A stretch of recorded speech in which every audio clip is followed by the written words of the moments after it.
Welcome to Purpose 360.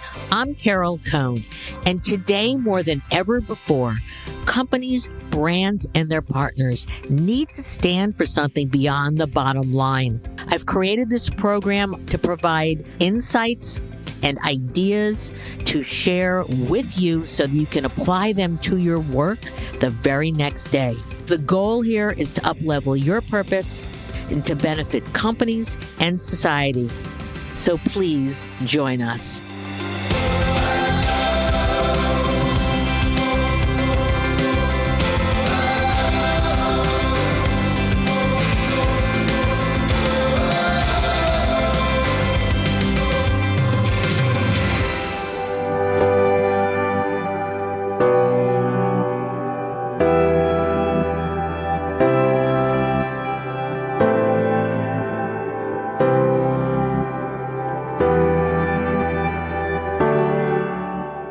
Joining me today is Martin Whittaker, CEO of Just Capital, and this is his fourth time on the show. I am absolutely mesmerized by Just Capital because they're a not-for-profit, and their mission is to equip the market with the data, tools, and insights to deliver on the promise of stakeholder capitalism and an economy that works for all Americans. This is a conversation that everyone needs to listen to. Because social issues are so in the news today, voter suppression, a livable wage, racial justice, gender equity, mental health, gun control, through over 100,000 surveys with the American public says that they want companies to be just. And it's not just in words, it is in actions.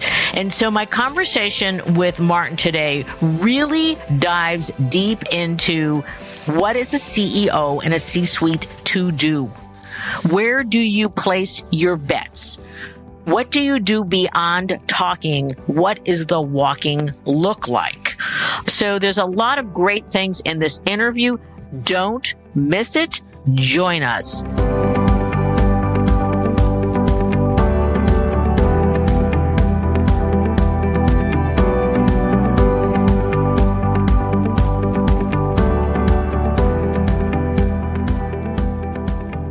Martin, this is your fourth time on the show, so welcome.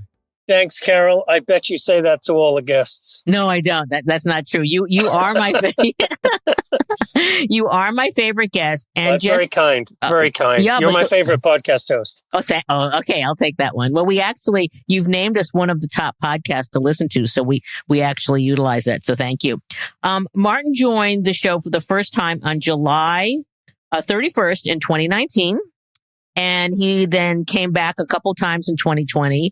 And since Just Capital is just advancing so comprehensively with all of its data and research and insights and thought leadership, I just said it's time to have Martin back. So welcome, Martin. I'm so thrilled to be here. The work is, you mentioned July 2019. Boy, haven't things changed since then, isn't it? It's just incredible. And I think everything Just has stands for, and it's not only us, we're part of a bigger movement to kind of use markets and use business and use money and capitalism to try and address our sort of most intractable problems and also try and create a better future. This is what it's all about. So all of that has become so much more important. And I'm glad that you just riffed on that, because some of our listeners may not be up to speed on Just Capital. So can you just talk a little bit about when you were founded, the role of Paul Tudor Jones, and your role? So just a little bit of baselining for those that don't know you, because once they listen to you, they'll want to follow you daily. We're a nonprofit. We're founded 7 years ago by a group of relatively high-profile folks, but people who really cared about where the country was going and had great faith that business and capitalism and market sort of had to be part of the solution. And that included not just Paul Jones, but Arianna Huffington, Deepak Chopra, Ray Chambers, Ronaldo Brutico, a whole group of really, I'd say, very passionate founders. And they're all still They're all still with us, and they're all still part of the organization. We are now about 40 people. We're New York City based, although obviously last year we've kind of spread out. We're chaired by Paul Tudor Jones, and we built a really strong network around us, I think, because our mission and the way we operate as a nonprofit is unique. And so, without sort of getting into too much detail, we basically do three things.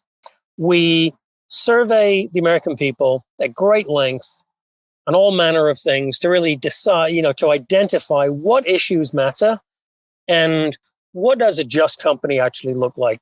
What does it do? What specifically does it mean to you? And that's polling that's done on a fully representative basis all around the country. And you know this, Carol, but we've sort of painted a picture of how Main Street really thinks about corporate America today. So that brings the objectivity. So it's not about what issues Martin Whittaker cares about. It's what issues does the public care about. Secondly, we then track how the biggest publicly traded companies actually do on those issues. So we gather data. We engage the companies themselves. We are trying to be very sort of data-driven, just measuring and putting out there in a fully transparent, objective way exactly how big companies do on all those key issues. And so if you wanted to know, who's the best at gender pay equity, come to Just Capital. You want to know which company is donating most of its money, most of its profits to charity, you come to Just Capital. You want to know which is making the most progress on diversity, equity, and inclusion, you come to Just Capital. That's the idea. So that data and information empowers the user to make more informed choices, which brings me to the third set of things we do is, with all of that data and analysis, we sort of do things that help to drive change. We support investment products. We tell stories of leadership. We highlight companies that are doing the right thing and really out in front. And we sort of, we're very prominent in the media.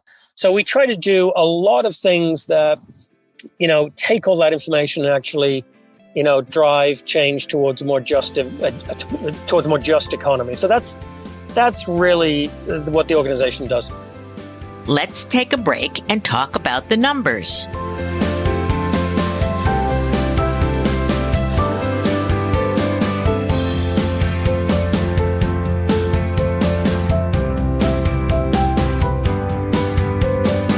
Since 2015, they have polled over 110,000 Americans on their priorities for capitalism. They've tracked, analyzed, and ranked 922 companies this year across 5 stakeholder groups, 29 issues, 88 metrics, and over 400 data points. They've directly engaged over 650 of the largest public U.S. companies on ways to improve their business practices. And over 80% of America's most just companies showcase the Just seal in recruiting, marketing, and investor relations contents. But by the way, they don't have to pay for it. They just earn it by their just actions. They have demonstrated the business and investor case, really, really important for just business behavior, by releasing over 10 just alpha research reports, investigating the correlation between just business behavior and financial performance. They also have some hardcore data, and I love this. And anybody listening, if you have a C-suite that is lagging and evolving to more just behavior, throw these stats at them. Just companies had 56% higher total stakeholder returns over the past years. Let me repeat that again. Just companies had 56% higher total stakeholder returns over the past 5 years. They used 123 more green energy. They had a 7.2% higher return on equity. They emit 86% fewer tons of emissions into the atmosphere. They give 6 times more to charitable causes. They are 4 4.7 times more likely to have conducted a gender or race equity pay equity analysis. They pay 18% more to their median workers and are 6 times more likely to have set diversity targets. That's America's most just companies.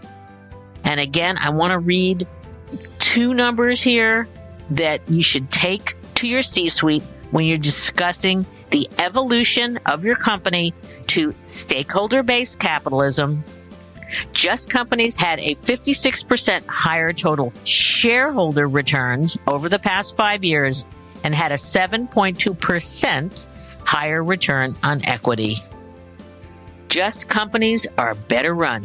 Just Companies perform better. Just Companies have higher employees. Just Companies have a stronger social license to operate in their communities and have happier customers. So why wouldn't you want to be a Just Company?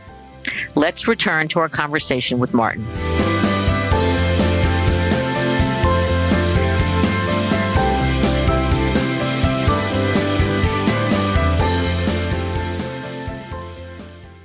You've polled over 110,000 Americans over the years, and that's a really large group. Yep. And every year you have the Just 100.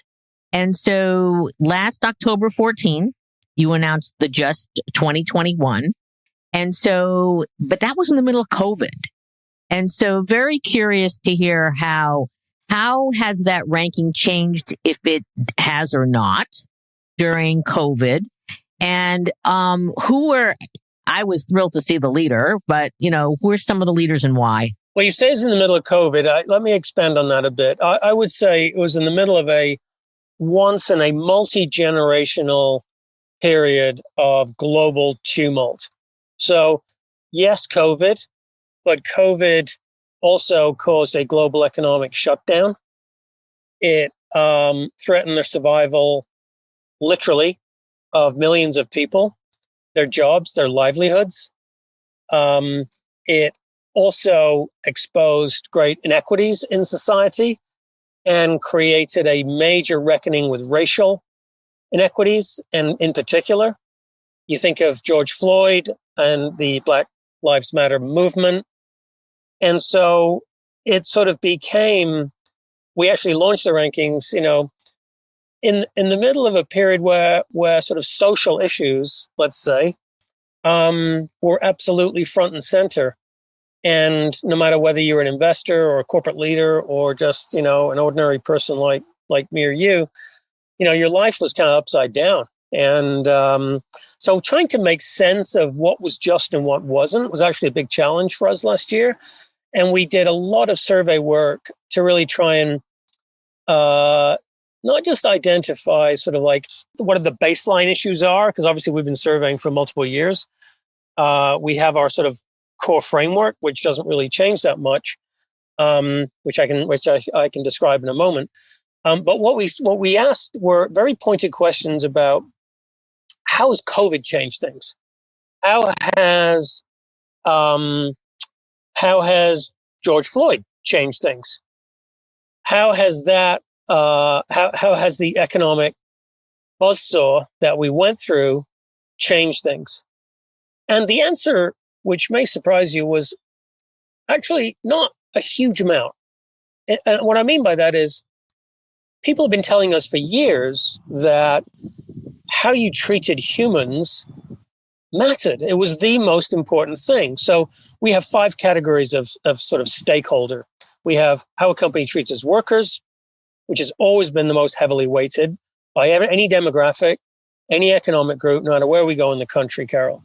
So workers, number 1. Number 2, and then the four others were how a company treats its customers, the communities where it operates, the environment, and then, of course, its shareholders, and is an ethically run company. And those basics didn't really change that much. In fact, what we found was that going into the pandemic, the companies that were best placed in the Just rankings, the companies that were already recognized that investing in their workers and, paying a living wage and providing great benefits and health benefits and dependent care benefits. All they did better during the pandemic. Now that's obvious, right? With hindsight, like they're better equipped going into a force 12 hurricane. So not surprisingly, they did better during that event. Microsoft was the number one company. And haven't they been number one for multiple years? 2 years on the trot. And then before that, Intel led. And, Apple does well. We've seen strong leadership in JP Morgan this year. We saw a lot of other sectors because retail was so prominently hit and very uppermost in people's minds. You think about frontline workers and like who kept the economy going. It was the folks sort of delivering stuff to your door and keeping the supermarkets open, that kind of stuff. So we saw a lot more attention on the worker issue, and we actually saw the weighting of several issues related to workers increase. So yeah, it really provided us a chance to spotlight leadership. In the middle of it all, I don't know if you remember, but we actually stood up a COVID tracker. We were tracking how the top. I followed that daily. It was fascinating. And it was pages. It was 6, 7, 8 pages. And I think we talked about it on the last podcast where, why we did that and how important it was. And, the whole point with that is, and I mentioned that only because we just this week put up a racial equity tracker. We want to talk about that. We'll do that later. And so I know we'll come to that, but the whole point was, how did people know what companies were doing? Like you read all these things about hazard pay and companies changing their benefits so that people could take time off if they were sick or take time off to look after dependents or loved ones or parents, and we wanted to just track that so that people would know, like, okay, who's doing a good job on that and who's not doing quite so good, a job on that. And who do you believe did your readership increase substantially? Did you have, and who was reading it to track it? It did. I mean, we saw all of our sort of profile. We have a whole bunch of key performance indicators that we track for our marketing, our profile. Our profile is very important to us, not because we want to be, important and we sort of get kicks out of it. It's like the more when more people know about the data, the more people we use the data, the more power, sort of credibility and powerful we become as an agent of change. Right. So we really wanted to try and spread the word as much as we could. We had tons of press coverage, which was great. What was also interesting was a lot of companies were calling us to say, hey, how do we get on the list? Like, we want to be featured because we think we're doing good things. Or even better, here are the changes we've made, over the last 12 months. Here's what we weren't doing on pay. We've lifted pay by whatever, $2 an hour. That to us is sort of a recognition that companies can and should do more. And companies, in fact, that are doing more to invest in their stakeholders, we want to celebrate them and lift them up. So that's all in service of the mission. So I'm curious, if a company is not yet on the tracker, you're not following them, but you say the largest. So what is the floor for you to track them? And then very tactically, what do they do? Do they call you up? Do they send you an email? Do you have like an analyst that they get to know? The entire universe of companies that we cover is the Russell 1000. So it's the 1,000 biggest publicly traded companies in America. We rank those companies whether they like it or not. Okay. And you've known us from the beginning, right? So right at the start, we had a few companies that said, oh, that's interesting. You're going to poll the public. Okay, I get it. Yeah, that's kind of neat. I don't have the current numbers, but it's incredibly impressive. We've got something like 650 or more companies that we've tracked engaging with us. And that tells me we're doing something right. It tells me that this idea of tapping the public for their perspectives is actually really valuable. And companies sort of find that really, interesting. The other thing I think it tells me, anyways, as CEO, is the way we're doing it is important. We're very open, very transparent. We're not naming and shaming. So we're always trying to, we play the inside game, meaning we have a lot of relationships with companies, but we don't take money from them. So we can stay objective. And we're really just trying to sort of, let's say, incentivize and encourage and reward just behavior anyway. So just to say that off the bat. But going back to your question, the ones on the COVID tracker were just the biggest employers. So we just decided to pick the initially the biggest 100, and then I think we added 200 more names. So we got the 300 largest employers, and we picked that as the criterion because, if you employ a lot of people, then COVID issues are more relevant to you. So we thought that was important. For the racial equity tracker, which we'll talk about in a second, we're basically tracking what companies are doing on a whole range of diversity, equity, inclusion metrics. We're right now we're at the 100 largest employers. That's sort of how and we just selected them because we felt like that was a good number. I don't mean this to sort of come across as a sub story, but we're just a tiny nonprofit with not that many resources. People think you have a lot. Yeah. I know. There's only so much we can do. So we did all that we could. And though that was the coverage, we felt like we got good data. It told a great story. And of course, we want to expand over time if we get the resources. So very tactically, if a company is large enough and they want to engage with you, what do? They call us or they email us. We have a whole corporate engagement team, which is glorifying it a bit. It's 3 or 4 wonderful colleagues led by Yusuf George and Liz Kneebone. So we have a corporate engagement group and we've also invested a lot through our tech team, our amazing tech team, in a sort of an interface, a corporate portal where we engage companies. They have a login password. They can speak to our analysts or engage with our analysts. So we're very proactive in reaching out to companies, and and they know where we are now. So there's only a few hundred, to be honest, that haven't engaged with us. I don't know why. Maybe they will in the future. What's also interesting, Carol, is we're getting a lot of inbound interest and calls from companies and private equity firms who own private companies that we don't rank, who say, "Hey, this is really interesting. How do we do? We're a private company. You don't rank us. We'd like to know how we do on all these things." Right. And you know what? You're a great guest because that's a question I wanted to ask. We work with a lot of private companies, and there are very large private companies. And so how are you thinking in the future how they can get into the game, or are you going to give them some advice? And they have, 50,000, 100,000 employees. We would love to. We'd love to. I mean, if I'm okay, I'll tell you a secret. Oh, tell us a secret. We have been working on a toolkit for private companies or actually any companies that we don't rank, where we could just, have them use that and they can upload their own data and they can benchmark themselves. Now, we think it's a great idea. We've done some early work on it. We got some wireframes. We've kind of worked through like what it might look like from a design standpoint.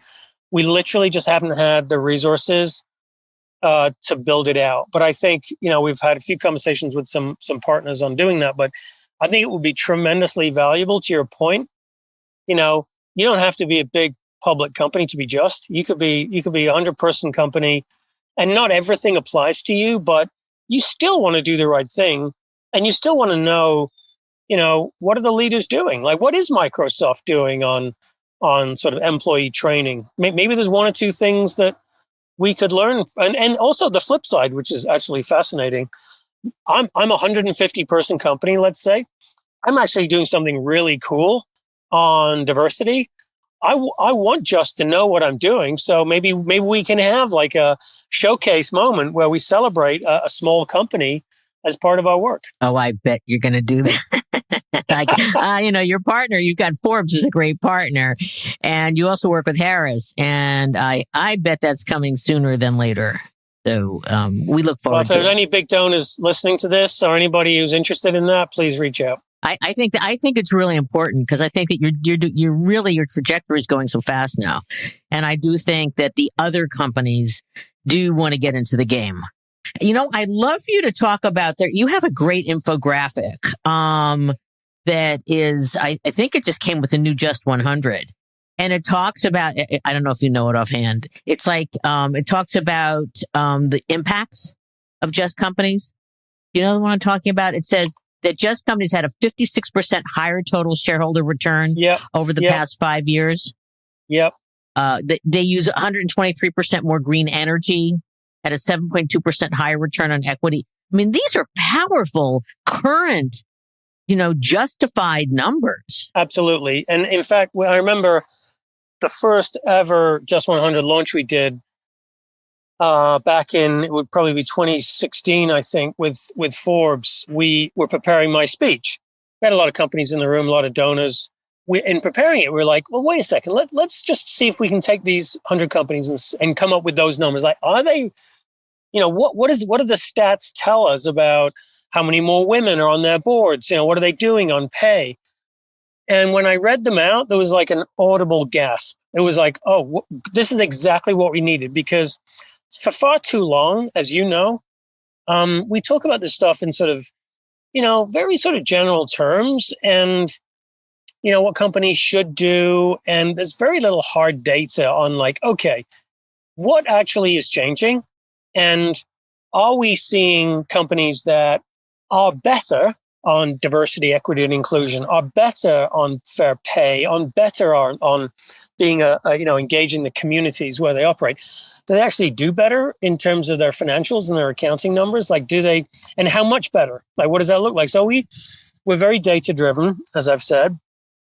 So that was something we use a lot. And it's, I pitch, I talk about Just Capital all the time. That is always the slide or the graphic that really, I think, grabs people. Oh, it's great. And I'm actually working on one now, which will release sometime probably in May or June for our major funders. We're kicking off a big fundraising campaign because we've looked back now over 5 or 7 years to say, okay, over that time, what's changed? How much more do we talk about corporate living wage now than we talk about it 5 years ago? Because when we started, we talked about living wage. No one was talking about living wage.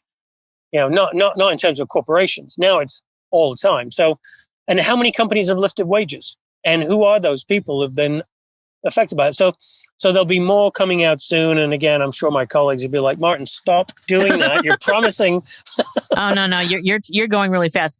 There's another huge momentum happening with ESG equity funds. And leaning into being almost mandated disclosure. And, that's another huge data point in terms of shifting stakeholder capitalism. Can you talk a little bit about that? Absolutely. So I've been in the ESG space for over 25 years now, and I've seen it go through various periods of sort of acceleration. I remember the environmental, the major oil spills and environmental disasters, which really thrust corporate environmental performance on the map. I remember the first UN environment program conferences on finance. And then, of course, we had a major acceleration with governance issues around WorldCom and Enron. You and I remember those. The last 12 to 24 months has been the S's moment in the sun, right? So social issues now are front and center, and they're not going away. They are now, I think, the key drivers of corporate performance going forward. That is how shareholder value gets created. So what's happening now, to your point on disclosure, is all the major stakeholders realize that this is not just some sort of fad, or this is not some sort of nice to know, or this is not politics. This is just how companies compete these days. Right. Mm-hmm. Right. And we saw that with that recognition by the Business Roundtable 2 years ago on the redefinition of a purpose of a corporation. So what's happening now is if these issues are becoming more relevant to investors, which they are, you look at the flow of funds into ESG, it's just mind-boggling, and it accelerated over COVID. So all that money flowing in from investors, you think about consumer demand and worker awareness of these of the sort of the environmental and social performance of their companies. All of that means the market is demanding information. And I think regulators are waking up to this fact that the market needs a different kind of information nowadays. And I think with Biden the Biden-Harris administration with Gary Gensler, you're going to see the SEC step up and say, okay, we're going to start to require companies to disclose more, as they do in Europe. We're probably going to see pension funds have to talk about what they're doing on stakeholder, ESG, sustainability stuff. And access to information, I think a word of caution, because you want to make sure that you're putting the right information out there. It can't just be a free-for-all. So it has to be managed. I respect that. But I think you're going to see an inexorable trend towards greater disclosure of material, environmental, social, and governance factors, because it's in the market's best interest that information be provided. And let's use that as a bridge to talk about your just released diversity and equity tracker. Well, we've seen so many companies over the last year, and increasingly over the last few months, step up with new policies, new statements, new actions, let's call it, around racial equity specifically, and more broadly, diversity, equity, and inclusion in the workplace.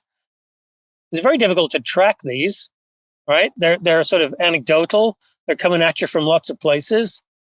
And so it's very difficult to actually track what's happening, who's saying and doing what. So just tracking it, we felt, making it easy for people to know what big companies are doing on those issues is valuable. And then secondly, what are companies actually doing? Not what they say they're doing, what are they actually doing? And once you put this tracker up there, now we can begin to literally, as the name implies, track what companies are doing, track progress, and bring more transparency and then ultimately more accountability to the corporate world. So that's why we created this. We measure companies, the 100 largest employers in America, publicly traded, I should say, through 22 data points across 6 dimensions of racial equity. So they are anti-discrimination policies, pay equity, racial and ethnic diversity data. The 4th is education and training. The 5th is response to mass incarceration, which is a major element, which not actually that many people know that much about in the corporate domain. And then supporting and investing in communities, which is obviously one of our major stakeholder groups. So we have done sort of a dissection of what the 100 largest companies have done across those 6 elements. And the results are really fascinating. I mean, the major takeaway is that by and large, companies are pretty good at sort of, let's call it baseline table stakes disclosure. Like, I have an anti-discrimination policy, check. If you don't have that, I mean, come on, where are you? So yes, we see a lot of that. When it comes to actual action and sort of, showing progress towards those goals. So releasing, for example, data that shows where you are on your journey on pay equity.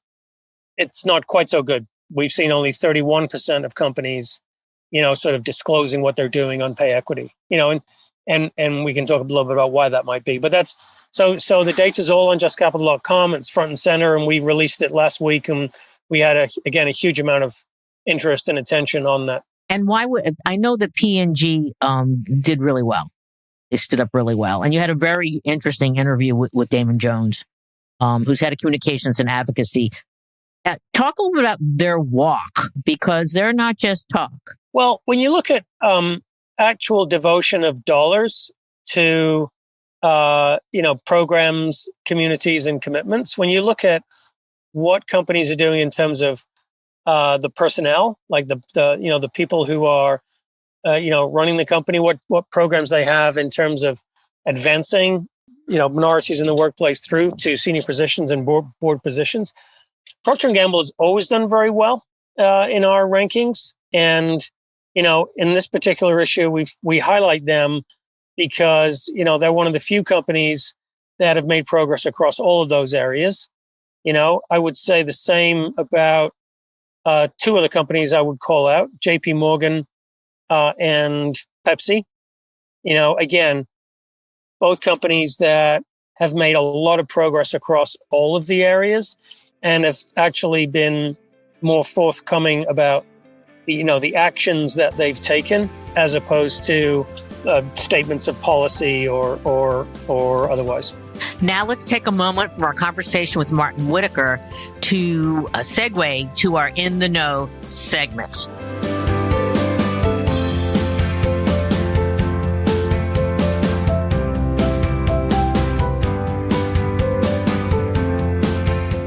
If you care about social issues, you have to care about zoning. The Biden administration is off to a good start on housing, but there is much more that it could be doing. Housing segregation by race and class is a fountainhead of inequality in America. Yet for generations, politicians have been terrified to address the issue. That is why it is so significant that President Biden has proposed, as part of his American Jobs Act, a $5 billion Race to the Top competitive grants program to spur jurisdictions to eliminate exclusionary zoning and harmful land use practices. Mr. Biden would reward localities that voluntarily agree to jettison minimum lot sizes, mandatory parking requirements, and prohibitions on multi-family housing. The Biden administration is off to an important start, but over the course of his term, Mr. Biden should add sticks to the carrots he has already proposed. Although zoning may seem like a technical, bureaucratic, and decidedly local question, in reality, the issue relates directly to three grand themes that Joe Biden ran on in the 2020 campaign: racial justice, respect for working class people, and national unity. Perhaps no single step would do more to advance these goals than tearing down the government-sponsored walls that keep Americans of different races and classes from living in the same communities, sharing the same public schools, and getting a chance to know one another across racial, economic, and political lines. Economically discriminatory zoning policies, which say that you are not welcome in a community unless you can afford a single-family house, sometimes on a large plot of land, are not part of a distant, disgraceful past. In fact, in most American cities, zoning laws prohibit the construction of relatively affordable homes, duplexes, triplexes, quads, and larger multi-family units on 3/4 of residential land. In the 2020 race, Mr. Biden said he was running to restore the soul of our nation, which has been damaged by President Donald Trump's embrace of racism. Removing exclusionary barriers that keep millions of Black and Hispanic people out of safe neighborhoods with strong schools is central in the goal of advancing racial justice. So let's keep an eye on how the removal of exclusionary zoning will take place in the months and years to come, and help us to create a more just society. Let's return to Martin Whittaker, CEO of Just Capital, as he continues to talk about what does a just capitalism society look like. And at the end, he has a very simple comment about this journey, and he says, keep the faith.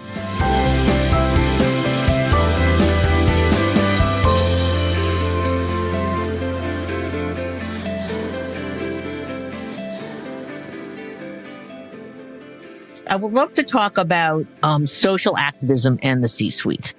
There is so much happening, whether it's racial equity, whether it's climate, whether it's many, many issues, gender equity. What is a CEO to do today because they're getting hit up by their employees and their communities and such. So how do they make a decision where to truly be authentic in terms of their commitments? It begins with an assessment, an honest internal assessment of sort of what you stand for as a corporation, as a company, what you really believe are your priorities, and what drives value. At the end of the day, you have to believe that, to go back to your earlier question, you have to believe that Procter and Gamble, has developed, such strong positions on anti-prison labor, or their responses on their apprenticeship program, because they believe that it really creates value for their company. So, that I think is the most important place to start. You have to have a framework that helps you see the big picture, and then you have to sort of figure out where you are on that journey. And oftentimes we found that companies don't really know where they are. They think they know where they are. There's always, we tell this good story about PayPal and Dan Schulman, doing a company survey on employee economic wellness, because they thought it'd be a good news story. They're a wealthy company, successful company. And it turns out that actually they had a lot of employees who were experiencing, quite acute financial hardship. If they didn't know, and that allowed them to actually do something about it. If they didn't know, they couldn't really do anything about it. And this is kind of the point. When we talk about corporate action on racial equity, you have to engage your Black and brown employees. You have to understand what it is that what are your assumptions about where you are, as opposed to where are you actually, and then begin to develop a program that creates value for all of your employees, for everybody, where you think about, okay, let's try to pinpoint. The other thing we know, Carol, from our work, because what we do is that, not every, even Microsoft, not every company is perfect on all these issues. They're good at some, they're not good at others. And typically companies, especially leadership of companies, are highly competitive people, right? I mean, that's kind of why you do this, and why they're successful. And, they want to be better, continually wanting to improve and make better products and build a better workplace, because that's going to make you successful. That's a journey that never ends. And that's what you have to understand that. So I think having that framework, asking honest questions, getting data, and then, really trying to be unafraid to admit maybe you're not as good as you thought you were on some things, but here's what you're doing to improve. We're in a world where I would say trust is in short supply in this world right now. You let people make up their own minds whether or not you're good or not. All you can do is sort of like, you can't say, trust me, I'm a great company. You have to show it. It's show me, right? So that's putting out the data, even if it doesn't look great, but having a plan to actually improve.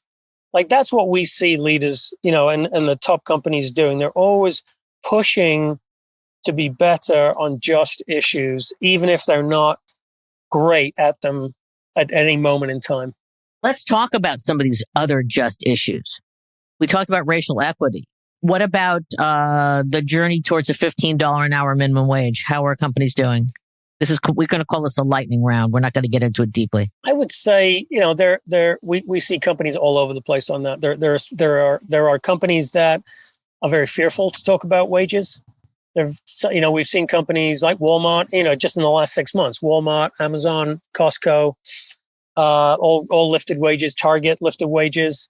You could argue, many people do, why that is, but the truth is, wages are going up, and I worry this becomes a political football, honestly, and I think it's not about that. I think it has to be about the dignity of work and trying to provide fair pay for a fair day's labor.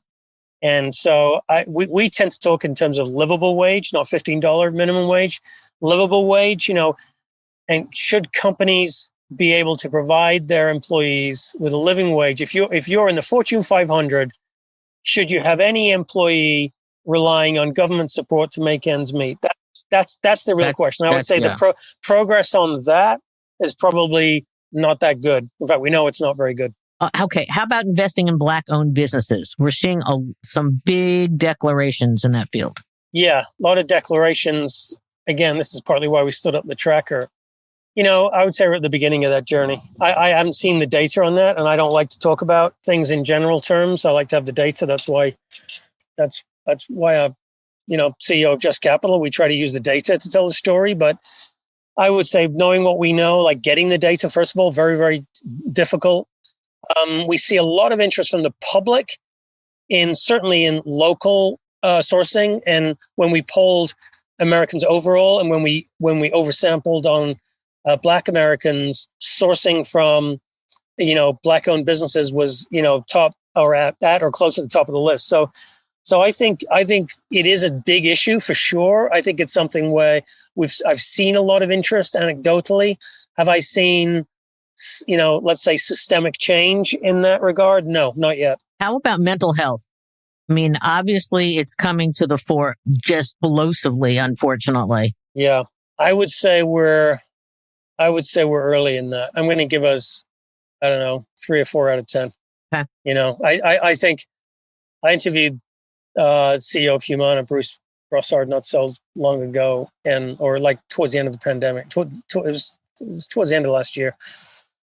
And, he talked about internally within their company what it was like, and externally, obviously they're an insurance company. They see a lot of data on this. And I think we're in the early innings of sort of mental health in the workplace, both as a risk and an opportunity. I look at the work of a couple of our board members, Ariana Huffington springs to mind at Thrive Global. You can't be healthily bodily if you're not healthily mentally. And I think we've all been through our own private pandemic in the last 12 months or more. And I think it's taken its toll. And we don't even know what the future of work looks like, right? No, I'm not talking about robots coming from my job. I'm talking about, are we going back to work physically? So we're not done with this by any means. So, I think we're early on in that. What about voter suppression? There was that huge huge advertisement last week about democracy that was interestingly signed. Some companies that did sign, a lot of individuals that signed. Yeah. What did you think of that? We found that most Americans want companies to speak up on social issues. They feel like they have a duty as sort of leaders in society to speak up. Now, when those issues become political, highly political in nature, there's more risk. And I think that's what you're seeing. I think that's why you're seeing some of the complexity that you just alluded to come through. We see companies absolutely want to commit to being leaders on a more equitable society in America. And you can't really do that when you've got a voting system where, people are, excluded, or somehow it's harder for them to vote. And so we know politically, again, like this is just such a hot potato. And I think right now, we're sort of, we are trying to work through it internally to figure out, okay, in fact, we have a poll I've just been editing this morning, this to really try and get to the heart of this is what do most people really think companies should do, CEOs should do? Is it possible to be outspoken on issues surrounding voter suppression and voting rights, and for it not to be political? Is it just something that now you have to accept? I, as a CEO of a company, I'm going to say I am opposed to this, and if you believe this is the right thing to do, then you don't want to shop at my company or work at my company. Then fine, that's it. That's the price you pay. So I think we're going in that direction. It was interesting when you saw companies like Coca-Cola and Delta had already made their positions clear, did not sign.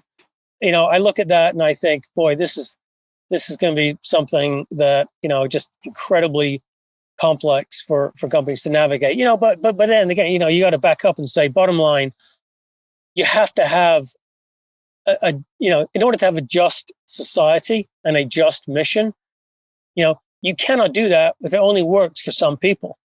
You can't have a just economy without a just society.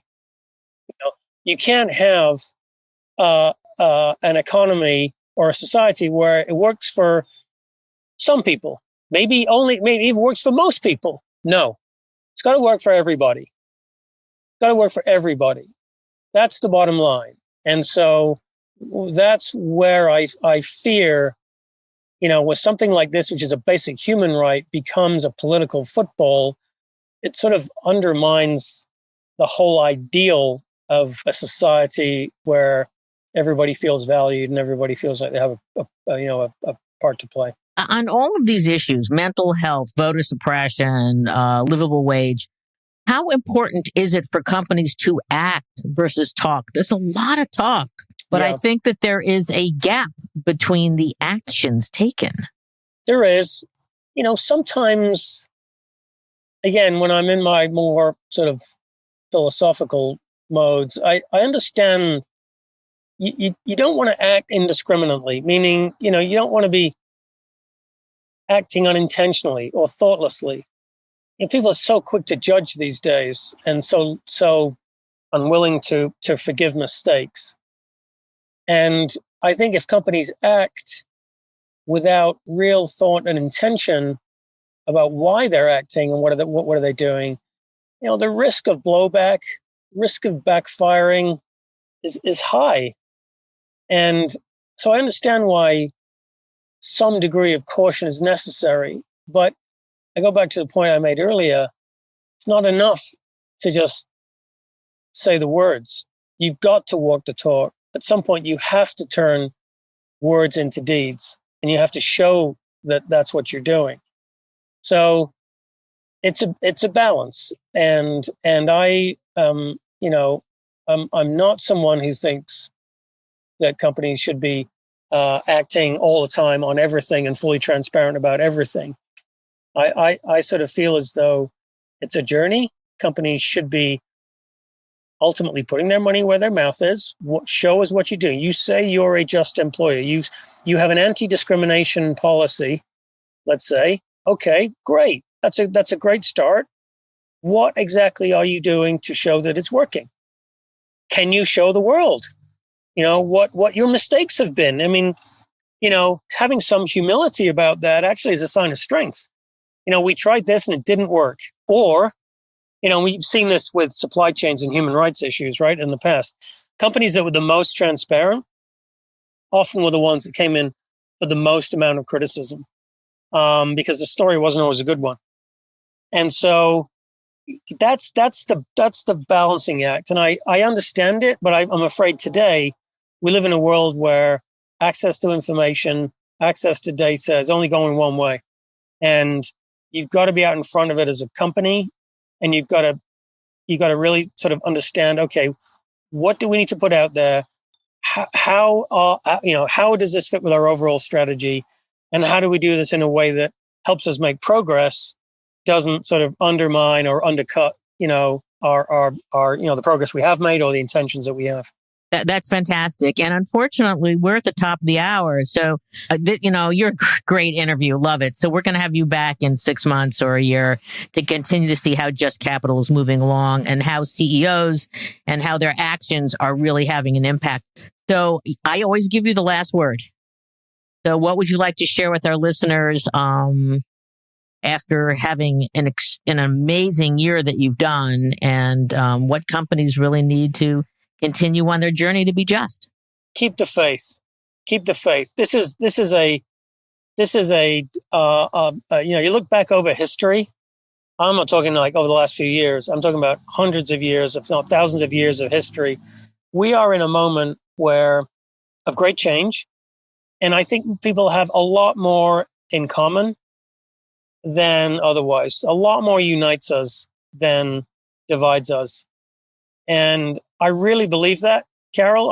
I've traveled a lot. I've met a lot of people in my life. And I think the vast majority of people are good people and want similar things, to be honest with you. We want similar things. We want We want to look after our families. We want to look after our communities. We want a better future. Those are the basics. And we might not get it right. And this is going to be, it's messy and it's hard and it's, emotional and it's tiring, but it's also rewarding. And ultimately, you have to have that positivity. So that's sort of how I feel right now in this moment in time. Thank you, Martin. It's always a pleasure. Thank you. To chat with you. You are sitting at such an important place in terms of helping to illuminate and to report on what companies are doing to be more just and how they're closing the gap with, what Americans want. So we will have you back, of course, if you'll come back. And again, thank you very much. Thanks, Carol. My pleasure. I'll come back anytime you ask me to. I'll look out because you will. You make my job very, very easy. So thank you, Martin, and stay well. All the best. You too.